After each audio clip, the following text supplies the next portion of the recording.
بسم الله الرحمن الرحيم. السلام عليكم ورحمة الله وبركاته.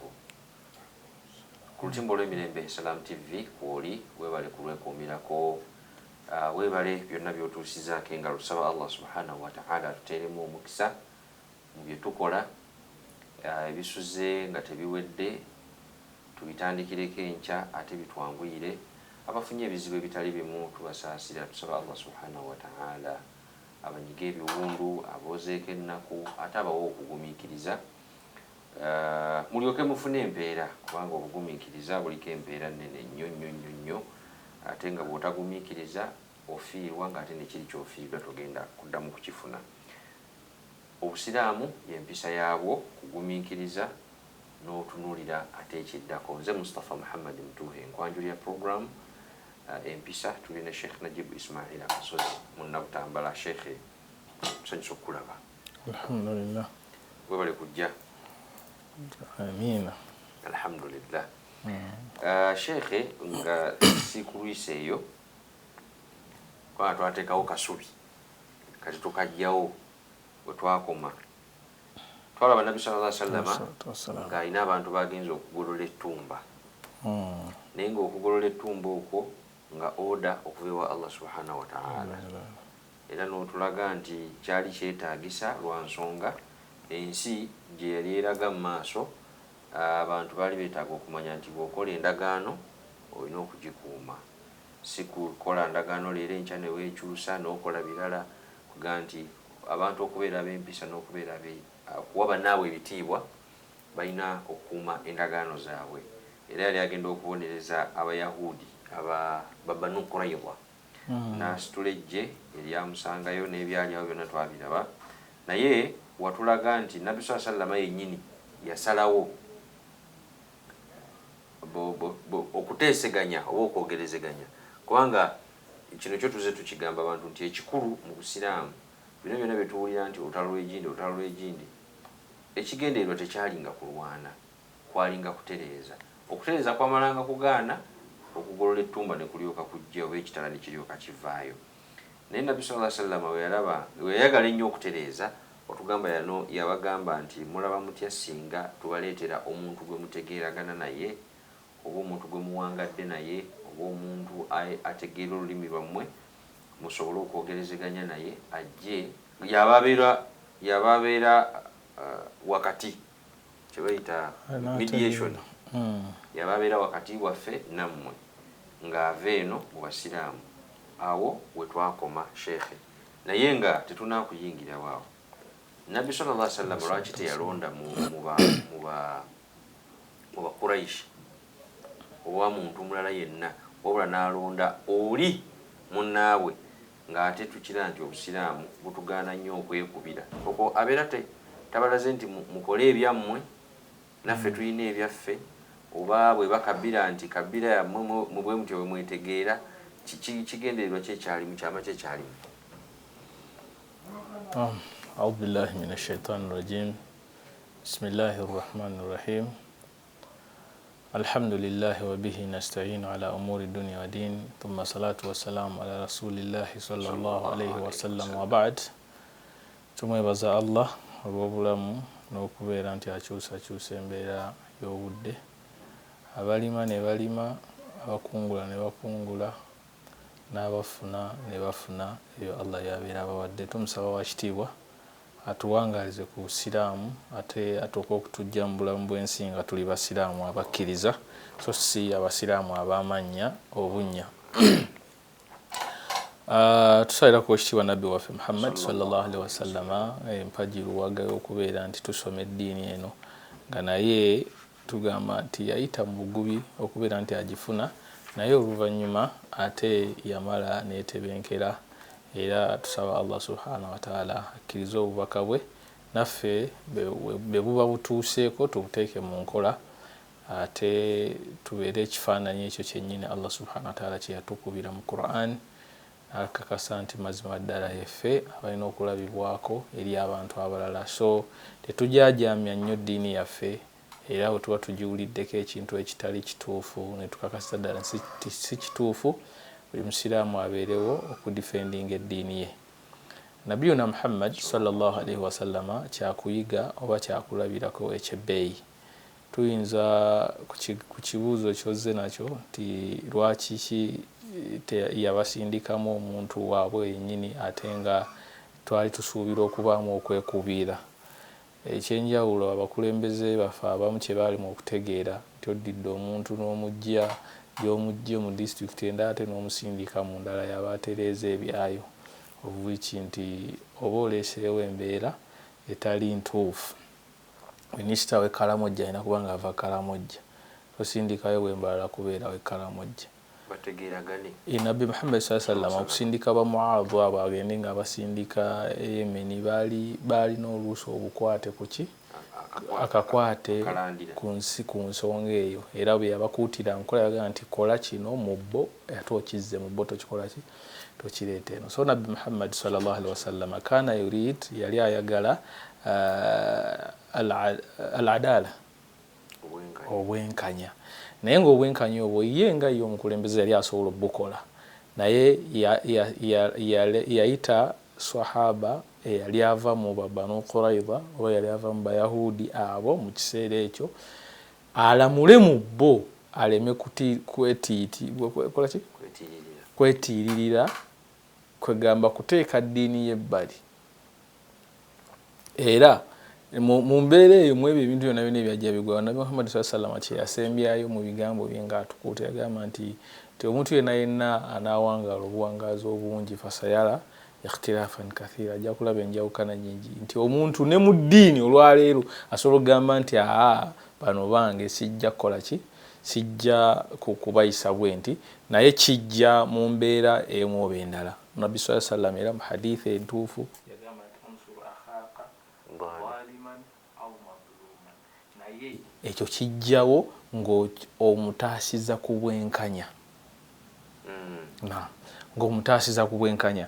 So mu mbeera eyo sallallahu alaihi wasallama ng'atumizza omukulembeze kuba we yajja yabagamba nti mulaba mutya ala tarudhauna an yahkuma fihim rajulun minkum, mulaba mutya singa omuntu agenda okulamula wakati waabwe, kuba ekyatuleese wano suluhu, kutereeza.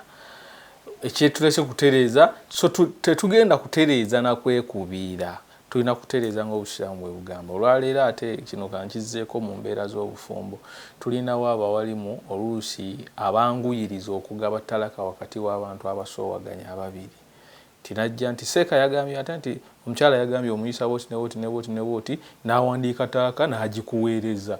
Abalinamu obuyinzayinza obwo obutintini obuweereza amabaluwa eri abafumbo, nti seeka gundi n'ateekako n'omukono n'ebintu byo biibyo.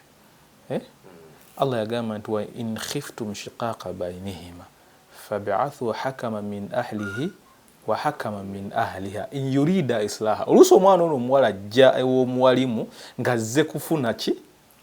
Kufuna sulhu. Allah bagambye nti in yurida islaha yuwaffiqi llaha bainahuma. Okitegeera? So tuleme kwanguyiriza nnyo kugabagaba zitalaka. Nina omusiraamu omu gwe baagabira talaka ne bamuwawula ne mukyala we nga yali amwagala, ng'era alinze batuule wansi boogerezeganye, naye ono we yajjanga nti seeka gundi yakuwadde yawandiise tewalabye. Oluvannyuma ennyo wayiseewo emyezi 3 4 5 wana omuwala awulira ayagala kudda wa musajja, naye nga seeka gundi yakoze eki? Yabawandiikira dde ekiwandiiko, oli n'enniya n'ekola ki? Neefa eddewo omukyala. So okulongoosa kusinga nnyo kuva ku sayidi y'abantu ababeera nga bamanyi abantu abo. Nabbi sallallahu alaihi wasallam Allah kyabagamba fab'athu hakama min ahlihi wa hakama min ahliha. Okutabaganya mulina okubeera n'abantu okuva ku sayidi zombi, nga bano abalina obuzibu webali nene mufunayo n'abantu ba. Gwe omuwalimu tokubye essimu kubuuza kubeeri nti abange muwala wammwe agamba bw'ati tukoze tutya, naye gwe wawuliriza bya muwala oba owuliriza bya muwala oba bya mulenzi akuleetedde ensonga ze n'ogamba nti engeri gyendi omuwalimu kino kikoze eki? Njagala kweyambula. Allah yagamba wa in khiftum shiqaq. Simanyi oba abawalimu abamu basoma Qur'ani ne bagitegeera, naye eyo tujja kugenda kuba siri mu nsomesa wa tafsiri. So Allah subhanahu wa Nabi Muhammad sallallahu alaihi wasallama yatumya yayagala omuntu agenda okulamula wakati w'abana abantu ajje mu bo kubanga abakola ki abamanyi era abategeera.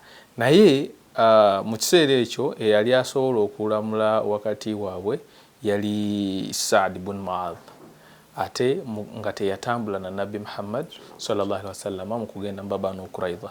Oweekitiibwa sallallahu alaihi wasallam kyava amutumya n'atumya omuntu n'agamba nti mugende mumpitire Saadi yajja okulamula wakati waabwe. Saadi yali tazze kubanga yali yafuna obuvune mu lutalo mu kulwanagana kwe Ahzab. Abantu abasooka okusindika obusaale okuli bali Ali ibn Abi Talib be yajjawo, obusaale obwo bwamukwata Saadi. Bali abali saidi yeri waliwo akasaala akamukwata, era bwe yavaayo Saad bwe baava mu lutalo nadda ne badda e Madina, Saad yalina ebiwundu era teyasobola kutambula. Nabbi sallama mu bantu abaaliwo mu Banu Quraidha yagenda okulaba nga Saad yasobola okwenkanyankanya oba okulamula wakati w'abantu abo, n'amutumya. Saad najja, yali Madina nga tatambudde na Nabbi Muhammad sallallahu alaihi wasallam ne baswahaba abasooka, n'afuna kahimaru akawogoyi ne kamuleeta eri Nabbi sallallahu alaihi wasallam, n'amugamba nti ya Saad, oba mu kutambula wakati awo abaali bamutunuulidde nga bamanyi kyagenda okulamula oba tebamanyi kyagenda kulamula, bamugamba nti ya Saad ajmil fi mawalika fa ahsin fihim. Bamawula kuba Saadi si yali owaggulu ennyo owokuntikko mu Banu Quraidha, naye bamusaba nti lungiya kola ekyetaagisa mu bantu bo, wa ahsin fihim, ate okole ki olongoose. Fa inna rasulallahi sallallahu alaihi wasallam qad hakamaka lituhsin fihim, akulagidde oba akulonze lituhsin fihim, obeere mulongoosa wakati waabwe, so si kulamula namula egenda kusiga bukyayi lil abad. Teweekubira mu kulongoosako oba mu kusalawo okwo. Mu mbeera eyo Saadi yasiriikirira, naye ebigambo we byayitirira n'agamba nti nga atambula tannatuuka Nabbi sallallahu alaihi wasallam, ebigambo ne biyitirirwa ebyamugambibwa nga onooyita mu bantu nti waayikola bwoti tereeza bwoti, bagezaako okumuwa amagezi oba okuinstoolinga mu bwongo bwe ebigambo by'alina okutambulirako ng'agenda okusala kuba yali emajirisi eshura kusalawo kikigenda mu maaso. Battibwe tebattibwa, basonyiibwe basengulwe, baweebwe maali bagende, nga bwe twalaba mu Banu Qainuqa. Nabbi sallallahu alaihi wasallam Saadi agamba nti yayatula mu bo n'agamba nti lakad ana li Saadi alla ta'khudhahu fillahi lawmata laim. Nahoga mubeere baki mubeere bagumu. Ekiseera Saadi yabyogera nti ekiseera kituuse eri ani eri Saadi obutakola ki obutatiitirira ddiini ye, obuteekubira Saidi nti ajja kwagala nnyo Saidi eno ate eddiini agikole ki agiveko, kubanga tukimanyi nnyo nti Saadi be bantu y'omu ku bantu abaabaya Nabbi sallallahu alaihi wasallam min qabl, nga Nabbi akyali luddawa ng'akyali Makka. Abavubuka abasatu abaamusinkana olunaku olwasookera ddala ng'eyo baya tetwagyogera najjogera, kuba eyo yali meeting ya kiwatukira, yali sineetegere. Endala ebbiri ze zaayogerwako ng'ez'amaanyi, naye kuno olusinkano olwasooka olw'abavubuka abasatu abasinkana Nabbi sallallahu alaihi wasallam, Saad ibn Mu'adh yakola ki yaliko, era be baasendasenda Allah mwe yayisiza ne boogera n'Oweekitiibwa sallallahu alaihi wasallam, ne bava e Madina ne bava e Makka, n'ava e Makka nadda e Madina. Falamma sami'u dhalika, we bakiwulira nga Saadi akyogedde ne bamanya nti ne bwe tunaasiika ebinyeebwa tajja kukola ki kyagenda okusalawo, kyekyo olwedde kiri ku mutima gwe, tetulina kye tugenda kumuteekamu. Abayahudi aga nti falamma sami'a dhalika minhu raja ba'duhum ila al-madina batambulirawo ne badda mu bifo byabwe balindirire Saadi kyagenda okukola kyagenda okusalawo. Saad atuuke wa nabbi sallallahu alaihi wasallama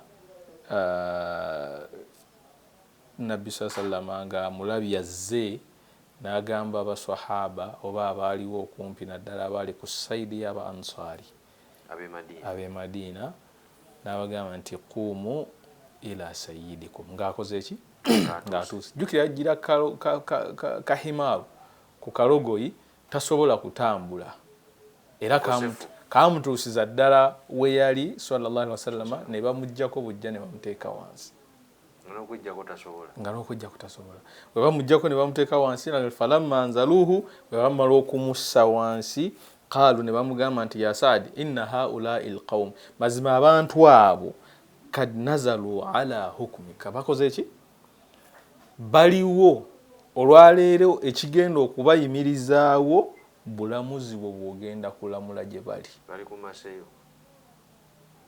kyogenda okwatula kyebagenda okukola ki kyosalawo kyebagenda okutambulirako. Saadi bw'awulira ebigambo n'agamba nti n'ababuuza nti wa hukumi nafidh alaihim okulamula kwange kunaabeera tanfiz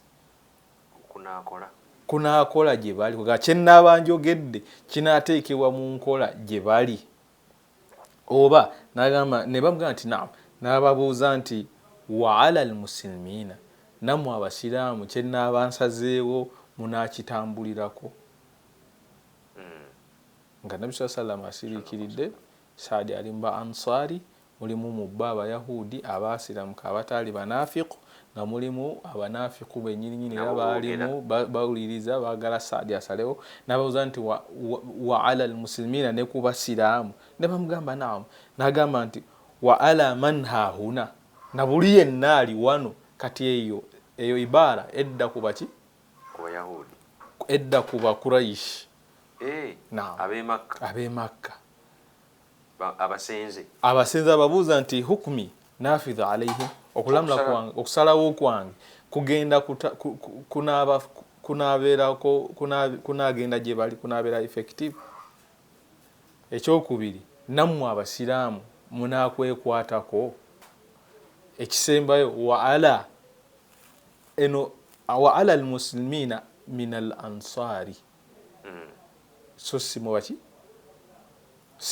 bonna nekyeyasembe n'agamba nti wa ala man hahuna nammwe mwenna buli ali wano yenna kinaamutwala ne bamugamba nti naam. Thumma ashara ila nabii sallallahu alaihi wasallama nasonga eri rasulu sallallahu alaihi wasallama ijlalan wa ta'dhiman naga nti bino byengenda okwogera mbyogera ku lwa mukama wange kubanga abadde asobola obyogera naye alonze nze mbikole ki message eri wano eri abantu abatumibwa abakulu mulekeraawo okusudiya oba okuteekamu okwongera ennyaanya n'obutungulu mu message ebatikiddwa nga si yammwe.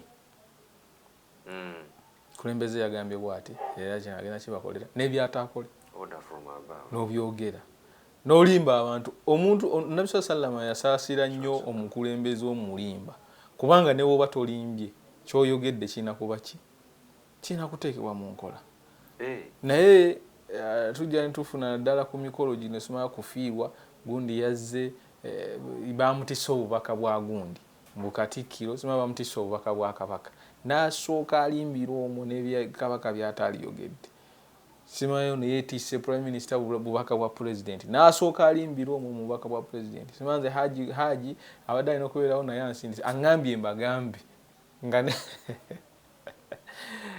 n'ebyagamba bagamba si biki tabimutumyeko n'oyo tabyogeranga n'alimbisa ate n'alimbisa omukulembeze agenda okukola ki ne byataayogedde kati alyoga nti gundi yatusuubiza kino naye nga tetukikola ki kumbe gwe yatuma ye yateekamu ebigambo ebirala. Saad bin Muadh ayogera asongewa Rasul sallallahu alaihi wasallam n'agamba nti bino byengenda okwogera biva eri omubaka Muhammad sallallahu alaihi wasallam ila Saadi ayingira kumu ila sayidikum nga kitegeeza ki mustuke ta'dhiman liman jaa fikum wa huwa akbar minkum mu myaka okay seka kati tuze mu emyaka gisobola okubanga mito naye nga abasinga ekitiibwa nabbi yagaa nti musituke ila sayidikum sayyid tukimanyi bulungi nti nabbi bigambo byayogera ebyakulembera yagamba nti inna allaha huwa as-sayyid Allah yani ye sayyid ye kabaka waffe naye ila sayyid eno ila yajja khasatan li Muadh ekigambo sayyid kijja fil jamo nga kiri mu jama oba nga kigasse era bwe kijja mu jamo kiba ku Mungu naye bwe kijja nga kya muntu kigoberezebwako ebirala kati okusituka nga Saadi ajja ng'ayingirawo ne Nabbi sallallahu yasitukirako of course tasobola kulagira n'atakola kintu kati kitegeeza nti omuntu ajja nga wakitiibwa nga twali tutudde tusituka kuba ye teyasigala wansi kuumu naye n'akola ki naye n'asituka omuntu yenna waabajjira ng'abasinga ebitiibwa n'obuyinza oba n'obukulu n'emyaka okumuwaako ekitiibwa kukola ki kusituka ekyagaanibwa mu kino njagala tukitegeere kusitula muntu mu kifo yatuule kyekitakkirizibwa okusitukira omuntu ono tekimuleeta takabbulu tekyongera takabbulu mu kwekuluntaza kwekuzaaku ebitiibwa Allah yabigaba era Allah singa yali agaba bulungi yali mufudde wa kitiibwa buli omu yali mufudde wa kitiibwa n'ovaayo n'ekitiibwa kyo naye Allah akiwa oyo gw'abeera akoze eki ffe tulina kukola gwaffe era al istihzaa'u fi okukkakkanya ab'ebitiibwa okifunamu omusango omuntu yenna akola istihza okujeeja okukkakkanya omukulembeze ng'omukkakkanya mu bukyamu okifunamu omusango mukulembeze kyayogerwako imaamu wa obusiraamu omukulembeze yenna alina obusiraamu oba imaamu wa muzikiti yazze tusobola omuyimukira nga bw'otajja kuva eno ne weetwala eisingiro olw'okuba omanye eddiini n'ogenda okkakkanya imaamu waayo bwe bakkubirayo omusango guba gugwo naam olw'okuba oli sheekhe gwe wasoma sima wasomera e Madina wasomera e Riyadh sima wasomera e Misiri era oli wa kitalo nnyo oli yasomera Kabalaza awo Kabalaza kwe yasomera awo we bamuwera ekitiibwa kye era bw'atambulira linda lwanaakusongako n'agamba nti twasadde ne Seeka gundi teweesitula nakwesitula twasadde n'omukulu bw'ati ne bw'ati annyonnyola ebitiibwa abantu bakumanyi tebakumanyi bamanyiye nga ye imaamu ye munene awo naam so Nabbi sallama yagezaako okulaga Abakuraishi okulaga aba Ansari n'Abayahudi abaaliwo nti ono ye mukulembeze ono ye munene mu kifo kino era okulaga obunene bwe tulina kukola kikolwa kyakuyimirira ng'akoze eki ngazze tugambye nti eyo sayidi ekigambo siyada kyajja khasatan ku Saadi nga bwe tunagamba nti wonoogamba nti yeggwe sayidi w'ennyumba yo agamba nti hatha sayidi hatha albayt yeggwe sayidi waki w'ennyumba yo era bw'oba tuli wani abeera sayidi era mu nnyumba tuga sayida n'omukyala we waka naye tujja muyitaani n'abeera deputy ye sayida tusobola okuga nti rabbu hatha albayti nga ennyumba yo gye tukunasakako tansiika ejja kuki ku nnyumba so si ku buli kimu ekiri mu ggwanga rabbul bayt eno gy'osonzeeko naam ate abamulala abamungu Allah kyava ateekayo rabbul alamin rabba hadha albayti ejja kujja ejja ng'egatta buli kimu eyajjamu eba ya Allah ejja ng'etegeeza muntu ebeera khasan bishay'un muayyan ng'olina kyogattako ekigenda okufuula ono okuba sayidi.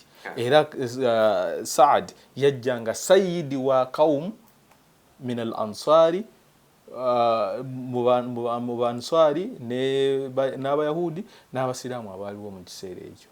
Musituke mukama mwazze atuuse. Sheikh tugenda kuwummulamu naye obadde otulaga nti Saadi yagamba nti ngenda okusalawo nga seetiiririra nga beesingira ku mukama wange Nabbi Muhammad sallallahu alaihi wasallam. Olw'obwesige bwantadde. Era yagamba nti n'ebyengenda okusalawo nange binkwatako. Kwegamba bimpanika oba binziza ku ki? Binzikakkanya. Sheikh nsaba okkirize tuwummulemu bwe tukoma wenyini we tugenda okutandikira tulabe okusalawo kwa Saadi eri abantu be Banu Qurayza abaali balidde olukwe mu Nabbi sallallahu alaihi wasallam ne bava ku ndagaano. Yasalawo ki okusinziira ku byaliwo ne tension eyaliwo n'obusungu obwaliwo n'okweswanta okwaliwo kiki kye yasalawo. Tugenda kukomawo tovaawo.